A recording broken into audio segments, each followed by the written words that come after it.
بسم اللہ الرحمن الرحیم۔ کشمیر ڈیجیٹل کے ساتھ میں ہوں سید عارف بہار۔ ناظرین، مقبوضہ کشمیر میں ایک عظیم النظیر تحریک چل رہی ہے۔ مقبوضہ کشمیر کے عوام دلیرانہ انداز میں قربانیاں دے رہے ہیں۔ بھارت نے ان کا قافیہ تنگ کر رکھا ہے۔ بالخصوص 5 اگست 2019 کے بعد مقبوضہ کشمیر ایک قید خانے کی اور ایک عقوبت خانے کی سی شکل اختیار کر گیا ہے، لیکن اس کے باوجود کشمیری عوام کا جو جوش و جذبہ ہے وہ اپنی جگہ موجود ہے اور وہ اس کا اظہار کسی نہ کسی انداز سے ہر موقع پر کرتے ہیں۔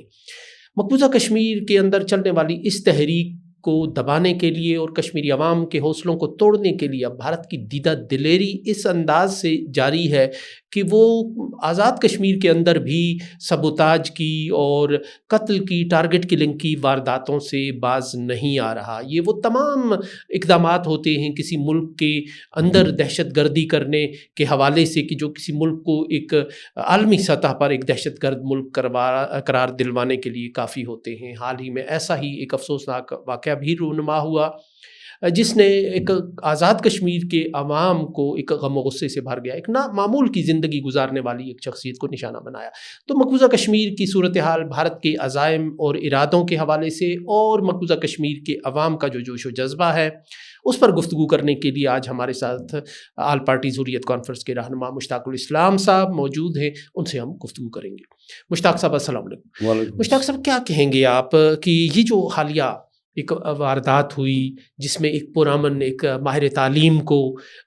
نشانہ بنایا گیا اور سوشل میڈیا پر بہت اس پر بات ہوئی اور بھارت کے میڈیا نے جس طرح اس کا جشن منایا، وہ تو ایک اون کرنے والی بات تھی سر عام اس واقعے کو، تو کیا سمجھتے ہیں کہ بھارت کے یہ جو عزائم ہیں ان کو کیسے روکا جا سکتا ہے اور اس کے مقاصد کیا ہیں؟ خوف و ہراس اس کا مقصد ہے یا اس سے بڑھ کر کچھ اور وہ حاصل کرنا چاہتا ہے؟ بسم اللہ الرحمن الرحیم۔ آپ کا اربار صاحب بہت شکریہ کہ آج آپ نے بڑے اہم موضوع کے اوپر جو ہے نا یہاں بات کرنے کا موقع فراہم کیا۔ وہ شاعر نے کہا ہے، یہ جذبہ دب نہیں سکتا، یہ طوفان تھم نہیں سکتا کہ کشمیری فضا میں نعرے تکبیر زندہ ہے۔ ہماری تاریخ جو ہے وہ ان قربانیوں سے بہت جو ہے نا بری پڑی ہے، اوراق بڑے پڑے ہیں اس طرح کی قربانیوں سے۔ مقبوضہ کشمیر سے لے کر آپ نے دیکھا کہ ہمارے نوجوان جب عملی طور پہ میدان کارزار میں دشمن کے خلاف نبرد آزماں رہے ہوئے اور شہادتیں ہوئی، سارا ہوا۔ اب چونکہ یہ ہمارا نوجوان جو بنیادی طور پہ ہیلتھ سے اس کا تعلق تھا، MBBS کے ڈاکٹر ڈگری اس کے پاس تھی، لیکن اس نے اس ڈگری کو بھی خیر آباد کہہ کے مقبوضہ جموں کشمیر کی آزادی کے لیے بھارت کے خلاف مقبوضہ جموں کشمیر کی سرزمین میں نبرد آزماں تھا۔ اور وہاں جب اس نے دیکھا کہ عرصہ حیات اس کے لیے تنگ ہوا اور اس نے ہجرت پوری فیملی پر آپ دیکھتے ہیں نا کہ ان کے والد کی فیملی پوری متاثر ہوئی اور سارا ہندوستان کے ایجنسیز نے، وہاں کی فورسز نے ان کے انتہائی پریشر کے اندر، دباؤ کے اندر، لیکن اس نے اس تمام ہندوستان کے دباؤ کو، پریشر کو جو ہے نا وہ ماننے سے انکار کیا اور یہ بالآخر ہجرت کا سفر اس نے اختیار کیا اور یہاں تحریک آزادی کشمیر کے بیس کیمپ میں یہ مقیم ہوا اور باضابطہ طور پہ یہاں پر ایک اسٹیٹ سبجیکٹ ہولڈر تھا، یہ مہاجر کارڈ اس کے پاس تھا اور ایک عام شہری کی زندگی یہ یہاں پر پرامن زندگی گزار رہے تھے اور اپنے پھر اس نے یہاں پر ایک تعلیمی ادارہ ایمس کالج کے نام سے ایک جو ہے شروع کیا اور جہاں پر یہ یہاں کے بچوں کو اور بالخصوص وہ بچے، وہ نسل ہماری جو بالکل تعلیم شاید ان کو اس میں بساط میں نہیں تھی کہ وہ تعلیم حاصل کر سکیں، اس نے مفت تعلیم کے لیے بھی ان کو جو ہے نا ایکسیس دیا اپنے کالج میں اور یتیم اور غربا بچوں کو بھی اس نے وہاں اپنے کالج میں پڑھانے کا ایک جو ہے ارادہ کیا اور یہ اس نے ایمس کالج کو جو ہے نا زیادہ ترجیح دیتے ہوئے اس کے اندر اپنی تمام تر مصروفیات اس نے لگائی اور یہ وہاں پر بحیثیت پرنسپل اس کالج کا موجود تھا اور اس نے اپنی نسل نو کو تعلیم دینے کے لیے وہاں پر۔ لیکن المیہ یہ ہے، سوال یہ ہے کہ بھارت، ہم پچھلے کئی سالوں سے یہ کہہ رہے ہیں کہ بھارت آزاد کشمیر میں بھی افراتفری پھیلانے کے لیے جو اپنی کاوشیں ہیں، جو اپنے روٹس ہیں، جو اپنے سہولتکار ہیں، ان کو ہائر کرنے کے لیے بھارت جو ہے نا مصروف عمل ہے اور یہ ہم بات کئی بار میڈیا کے اوپر بھی کہہ چکے ہیں، اور اپنی بات چیت میں بھی ہم یہ بات جو ہے نا وہ مختلف جگہوں پہ یہ کہہ چکے ہیں کہ ہندوستان آزاد کشمیر کے اس بیس کیمپ کے اندر بھی افراتفری پھیلانا چاہتا ہے، خوف کی جو ہے نا کیفیت پھیلانا چاہتا ہے۔ مشتاق صاحب، اس میں ہمیں ایک اسرائیلی سٹائل بھی نظر آتا ہے کہ ان کی بھی ایک پالیسی تھی کہ وہ اردن میں، وہ مصر میں، وہ دبئی میں اور مختلف جگہوں پہ وہ حماس، الفتح، پاپولر فرنٹ کے لیڈروں کو نشانہ بناتے تھے۔ تو کیا یہاں کوئی ایسا ہی مائنڈ سیٹ آپ کو جی نظر آ رہا ہے؟ دیکھیں، بالکل بالکل اس میں کوئی شک نہیں ہے۔ اسرائیل اور انڈیا کا ایک معاہدہ ہوا تھا چند سال، یہ بلکہ 1990 میں ہی اس کا آپس میں ان کا جو ہے نا معاہدہ اس چیز کا ہوا تھا، اور انہوں نے چیزیں آپس میں ایکسچینج کی تھی سیکورٹی کے حوالے سے بھی، اور کشمیر کی جو تحریک ہے اس کو ہم نے کس طرح زج کرنا ہے، اور جو تحریک کے اندر جو لوگ ہیں جو اس کو چلا رہے ہیں، جو اس کے کارکن ہیں، جو اس کے اندر جو ہے نا متحرک ہیں، ان کو ہم نے کس طرح ہٹ کرنا ہے، اور خوف و ہراس پھیلانا ہے۔ خوف و ہراس پھیلانا۔ اب مقبوضہ کشمیر تو یہ صورتحال آئے روز جاری ہے، وہاں پر تو کوئی نئی بات نہیں ہے، وہاں پر ہر روز ہمارے نوجوان ٹارگٹ کلنگ کیے جاتے ہیں، ہمارے حریت کے اعداد آپ نے دیکھیں، جیلوں کے اندر پابند سلاسل ہے، ہمارے ایسے نوجوان جو تحریک کے ساتھ جو ہے نا بہت زیادہ جن کی خدمات تھی ان کو انہوں نے ٹارگٹ کلنگ کیا، وہاں تو یہ سلسلہ جاری ہے۔ لیکن المیہ یہ ہے کہ تحریک آزادی کشمیر کے اس بیس کیمپ کے اندر جہاں پر ہم لوگ ہجرت کر کے یہاں پر موجود ہیں، اور ظاہر سی بات ہے ہم نے سیاسی محاذ پر اپنی اس تحریک کو کسی نہ کسی طریقے سے جاری رکھنا ہے۔ ہم نے دنیا کو اپنی تحریک کے حوالے سے آگاہی دینے کے لیے اپنے جو مختلف پروگرامات ہیں، مختلف چیزیں ہیں، وہ ہم یہاں پر بیٹھ کے کرتے ہیں۔ تو اب چونکہ دنیا میں کہیں بھی آپ کے پاس یہ نہیں ہے کہ آپ سیاسی طریقے سے اگر کوئی تحریک کو چلاتے ہیں، اپنے اس تحریک کو کامیاب کرنے کے لیے، اپنے حق کو لینے کے لیے آپ اگر کوئی جدوجہد سیاسی سطح پہ کرتے ہیں تو، اور مسلمہ اقوام متحدہ قراردادوں کے مطابق ہمارا مسئلہ ہے اور مسلمہ مسئلہ ہے، تسلیم شدہ معاملہ ہے، تو یہاں پر اگر ہم سیاسی سطح پہ یہ اپنی کاوشیں کرتے ہیں تو اس پہ بھی دشمن نالا ہے، اس پہ بھی دشمن جو ہے نا ہمارے خلاف یہاں پر بیس کیمپ کے اندر بھی اب وہ اس طرح کی، اس سے قبل بھی آپ نے دیکھا ہمارے کئی ساتھی جو ہے سینئر ساتھی جو ٹارگٹ کلنگ کا نشانہ بنائے گئے۔ اچھا، اس میں ایک گارڈین کی ایک رپورٹ آئی تھی 2024 میں، وہ تو پوری فرد جرم تھی کہ کس طرح جو بھارت ہے وہ اپنی حدود سے نکل کر دوسرے ملکوں کے اندر ایسی کارروائیاں کرتا ہے۔ کینیڈا کا ذکر تھا، برطانیہ میں کرنے کی کوشش کی گئی تھی، امریکہ میں کرنے کی کوشش کی گئی تھی، جس کا پھر عالمی سطح پر ایک رد عمل آیا تھا۔ تو اس کے حوالے سے اب یہ تو فیٹف کا مسئلہ ہے، عالمی ایوانوں میں یہ چیز اٹھائی جانی چاہیے۔ ابھی تک بھارت کا یہ جو رول ہے ایک اپنی حدود سے باہر جا کر دوسرے ملکوں کے اندر کارروائیاں کرنے کا اور اپنے فرضی الزامات کی بنیاد پر، تو یہ کسی بین الاقوامی سطح پر اس میں کیوں نہیں کسی ترازو میں یہ چیز تل رہی؟ دیکھیے جی، ہم شروع دن سے یہ کہتے ہیں کہ بھارت ایک دہشت گرد ملک ہے، رچڈ ملک ہے بھارت، اور اس وقت نریندر مودی کی موجودگی میں حکومت میں بھارت جو ہے بہت زیادہ رچڈ بن چکا ہے، اور اس کا یہی اس نے ایک ٹھان رکھی ہے ایک چیز کی کہ جہاں جہاں پر بھی اسے کوئی اپنا جو ہے نا جو اس کے خلاف بات کرتا ہے، چاہے وہ جناب باہر کسی ملک میں ہو، چاہے آزاد کشمیر میں ہو یا وہ پاکستان میں ہو، تو وہ کوشش کر رہا ہے کہ میں براہ راست ان کو ٹارگٹ کروں، اور دہشت گردانہ جو ہے نا طریقے سے اور دہشت گردی سے ان کا یہ ان کا کلا کما کروں۔ لیکن اس کے اوپر دیکھیں دنیا کو بھی ہیومن رائٹس کی جو آرگنائزیشنز ہیں ان کو بھی اپنا رول پلے کرنا چاہیے، اور بہت زیادہ رول پلے کرنا چاہیے کہ جب انہوں نے بھارت نے جب اس چیز کا ایک ثبوت پیش کر دیا کہ جو اس سے قبل بھی ہمارے جو انسیڈنٹ یہاں پر ہوئے، پھر فور بھارت نے اس کو، اور اب معاملہ پاکستان تک ہی نہیں ہے، اب تو کینیڈا اور امریکہ اور برطانیہ مختلف جگہوں پہ بھارت جو ہے نا یہ کر چکا ہے، کر رہا ہے، وہ اپنے جو ہے نا یہ چیزیں ناپاک جو حرکتیں اس کی وہ وہاں پر کر رہے ہیں۔ تو اب چونکہ پچھلے کئی سالوں سے آزاد کشمیر کے اندر بھی اور پاکستان میں بھی ہمارے جو تحریکی کارکنان تھے ان کو بھی ٹارگٹ کیا گیا۔ امتیاز عالم صاحب ہمارے تھے،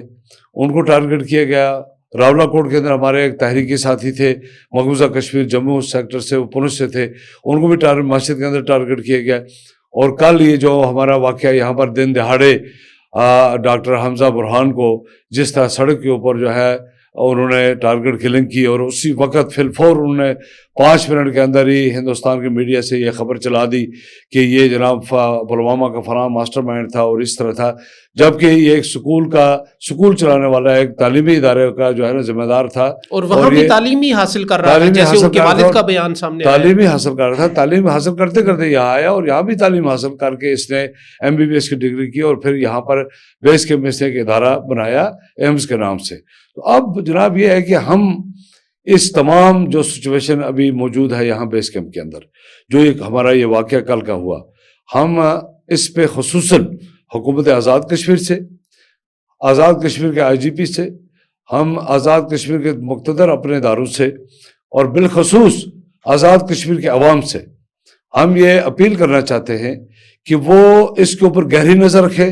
اپنے ارد گرد جو ہے وہ اپنے لوگوں کو بھانپیں۔ وہ باہر سے جو کوئی ان نون بندہ آتا ہے اور یہاں ٹھہرتا ہے، یہاں کسی پر وہ ٹھہرتا ہے، کسی ہوٹل میں ٹھہرتا ہے یا کسی کاروبار کے اس پہ غرض سے آ کے یہاں پر وہ اپنا ٹھکانہ بناتا ہے، اس کو باریکی سے بھانپا جائے، اس کی انویسٹیگیشن کی جائے، نظر رکھے سوسائٹی اس پر،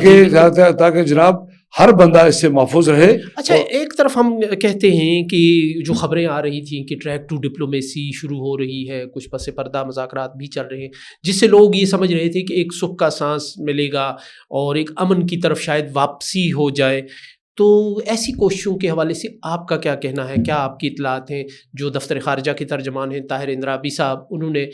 بالواسطہ طور پر تو اس کی تصدیق کی، لیکن براہ راست انہوں نے یہ تسلیم نہیں کیا، تو کیا آپ سمجھتے ہیں کہ کوئی امید کی کرن ہے موجودہ منظرنامے میں مودی کی موجودگی کے باوجود؟ دیکھیں جی، 10 مئی کے بعد بھارت کو یہ بات معلوم ہو چکی ہے کہ ہم پاکستان سے کوئی اس طرح کا سٹینڈ اور اس طرح کی جنگ اور اس طرح کا کوئی حالات جو ہے وہ نہیں کر سکتے، برداشت نہیں کر سکتے ہیں، کیونکہ یہ تو پوری دنیا میں کلیئر ہو گیا کہ الحمدللہ پاکستان ایک مضبوط پاکستان ہے۔ افواج پاکستان کی مہارت اور ان کی حکمت عملی سے اللہ تعالیٰ کے فضل سے ہندوستان کو معروف کیا، ڈپلومیٹک سطح پہ تنہا کیا جا سکتا ہے، اور بھارت اب خود چاہتا ہے یہ کہ میں پاکستان کے ساتھ کوئی جو ہے نا ٹریک ٹو ڈپلومیسی کے ذریعے میں بات چیت کروں اور میں کوئی ماحول کو سازگار کرنے کی کوشش کروں، لیکن ہم یہ کہتے ہیں کہ ہم حریت کانفرنس قطعی طور پہ بات چیت کے خلاف نہیں ہے۔ ہم تو چاہتے ہیں کہ پاکستان اور ہندوستان بات کرے، لیکن بات وہ کرے جس طرح پیچھے ہمارے فیلڈ مارشل جناب عاصم منیر صاحب نے کہا کہ مسئلہ کشمیر ہمارا جو ہے محور ہے اور مسئلہ کشمیر ہی ہمارا مین ایجنڈا ہے، جس کے اوپر ہم بات کر سکتے ہیں، اور ہندوستان کو یہ بات کلیئر کرنی چاہیے ہے کہ مسئلہ کشمیر سے ہی ہو کے تمام بات چیت کے راستے جو ہے وہاں سے جاتے ہیں۔ لہٰذا ہم کہتے ہیں کہ بات چیت ہو، لیکن بات چیت جو ہو وہ مثبت ہو، بات چیت جو ہو وہ یک طرفہ نہ ہو۔ بات چیت کا جو اصل جو مقصد ہو، مسئلہ کشمیر کے پرامن حل کے اقوام متحدہ قراردادوں کے مطابق کشمیر کا جو بنیادی حق ہے، حق خود ارادیت، اس کے اوپر اگر بھارت جو ہے نا وہ کوئی بات کرنا چاہتا ہے، وہ آمادہ ہونا چاہتا ہے، تو اس میں ہمیں کوئی کباہت نہیں ہے۔ ہم تو بالکل اس بات چیت کے حق میں ہیں، ہم خلاف نہیں ہیں، لیکن ہم یہ بھی سمجھتے ہیں کہ اس وقت کا بھارت جو ہے نریندر مودی کی موجودگی میں وہ ٹائم فریم کر رہا ہے، وہ جو ہے نا اپنا ٹائم پاس کر رہا ہے، وہ اس طرح کی حرکتیں کر کے دنیا کو یہ کہنا چاہتا ہے کہ میں پاکستان کے ساتھ بیٹھ کے اخلاص آپ کو نظر نہیں آ رہا ہے، اس کے اندر وہ اخلاص اور وہ چیز نہیں ہے، ایک دباؤ وہ ہے جناب منہ میں رام رام بغل میں چھری ہے اس کے، اور وہ اس طرح کی جو ہے نا چیزوں پہ ہمیں نہیں لگتا ہے کہ بھارت جو ہے وہ کہ اخلاص کے ساتھ کوئی بات چیت کرنے کے لیے آگے بڑھے گا، یا بات چیت کر کے کوئی ایسا سلوشن سامنے آتا ہے کہ جس پہ مسئلہ کشمیر کا حل نکل آتا ہے۔ ہم سمجھتے ہیں کہ یہ کوشش ضرور کرنی چاہیے، چونکہ پاکستان بارہ کہہ چکا ہے کہ ہم دنیا میں امن کے لیے بات کرتے ہیں، ہمارا کسی سے کوئی جھگڑا نہیں ہے، ہمارا کسی سے کوئی لڑائی نہیں ہے، اور امن کی بات کرتے ہیں۔ جس طرح آپ نے دیکھا کہ ایران اور امریکہ کے اندر جو امن کی بات کی، جو امن کا ایجنڈا اٹھایا، جو امن کا راستہ نکالا، وہ پاکستان نے نکالا۔ تو پاکستان کسی سطح پر بھی نہیں چاہتا ہے کہ کسی اپنے ہمسائے ملک کے ساتھ کوئی اس طرح کی جو ہے نا صورتحال پیدا، لیکن بھارت جو ہے وہ قطعی طور پہ اس چیز کے اوپر ہم سمجھتے ہیں کہ وہ بالکل ہندوتوا کا اس کا ایجنڈا ہے، اور بھارت جو ہے اپنی ان حرکتوں سے باز نہیں آتا ہے کہ وہ کبھی ٹارگٹ کلنگ کے ذریعے جو ہے نا دہشت پھیلانا چاہتا ہے، وہ کبھی تحریک کے جو وہ کارکن ہیں جو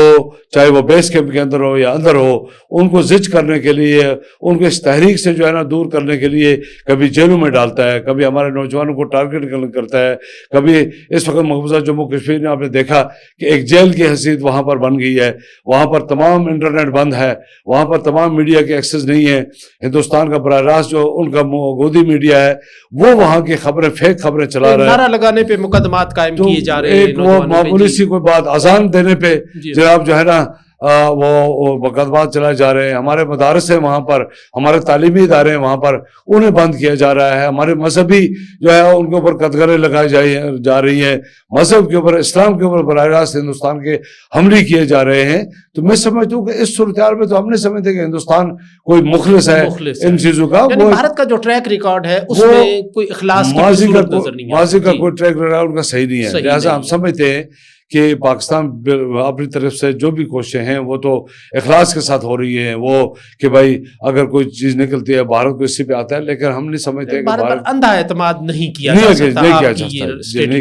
بہت بہت شکریہ مشتاق الاسلام صاحب۔ آل پارٹی حریت کانفرنس کے رہنما مشتاق الاسلام صاحب ہمارے مہمان تھے، جنہوں نے مقبوضہ کشمیر کی صورتحال اور بھارت کے جو عزائم اور ارادے ہیں اس ریجن میں